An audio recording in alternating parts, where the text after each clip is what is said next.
How are you guys doing? It is Wednesday, October 7th, 2020, I here in this quarantine. I'm James Sims, and for this episode of The Elite, I'm going to give you an elite fact based on what's happened on this MLB regular season as we jump into this third day of divisional series action. Here's a stat for you.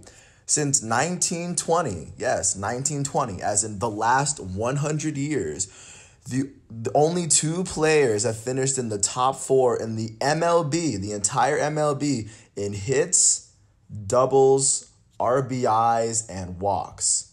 In 1920, Lou Gehrig was able to do so, of course, for the New York Yankees. And for the 2020 shortened season due to COVID, Freddie Freeman, the elite first baseman from the Atlanta Braves, who may end up winning the National League MVP because the vote hasn't been decided yet. He ended up he ended up finishing in the top four in the entire MLB in hits, doubles, RBIs, and walks. Like I said, other than Lou Gehrig, that's never been done before. Giving you a little bit of context, of course, the Atlanta Braves finished second in the NL East.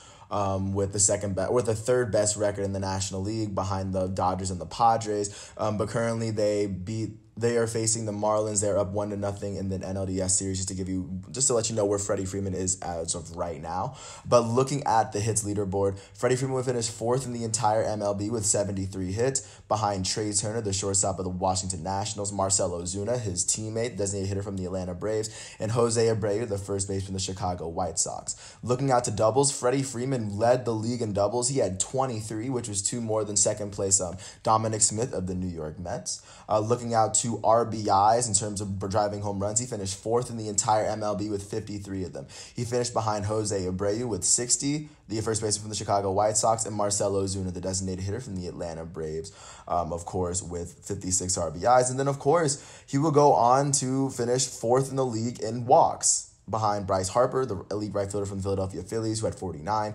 Carlos Santana, the first baseman of the Cleveland Indians, and Christian Yelich, the former National League MVP who plays for the Milwaukee Brewers. So like I just said, finishing fourth in hits, first in doubles, third in RBIs, and fourth in walks. Freddie Freeman is one of two players in the last 100 years to do so, and one of which is an all-time Yankee great, Hall of Fame, one of the best players this game has ever seen. And I think with a season like this, added on to the fact that he was still able to hit incredibly well from the field, reached base incredibly well. He finished second in the league in batting average with a 341 behind Juan Soto, and on base percentage. He eventually went on to finish second behind Juan Soto, who played 13 less games than he did. Out of the players that played 60 games, he led the league in batting average and on base percentage.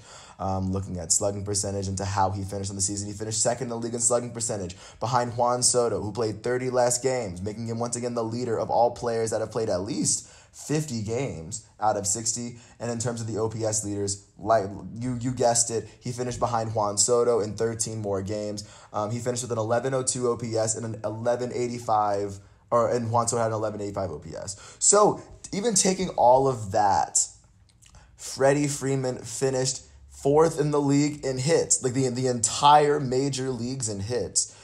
He went on to finish first in doubles. He went on to finish third in RBIs. He also led the league in runs. That is crazy. He finished fourth in walks. And out of players that played over 50 games out of the 60, who played at least 80% of the season, Freddie Freeman led all players in batting average, on-base percentage, slugging percentage, and on-base percentage in addition to what he did. So, I don't know if you can say that this is probably an amazing historic season that will go down in the history books, but I think it's an amazing season that should at least go down in the elite. That's an amazing fact. It's an amazing stat. And the fact that Lou Gehrig was the only baseball player in the last 100 years should show how amazing, how rare of a feat this is. Once again, it is Wednesday, October 7th, 2020. I here in this quarantine. I'm James Sims. I want to thank you for listening to all 4.5 minutes of this piece.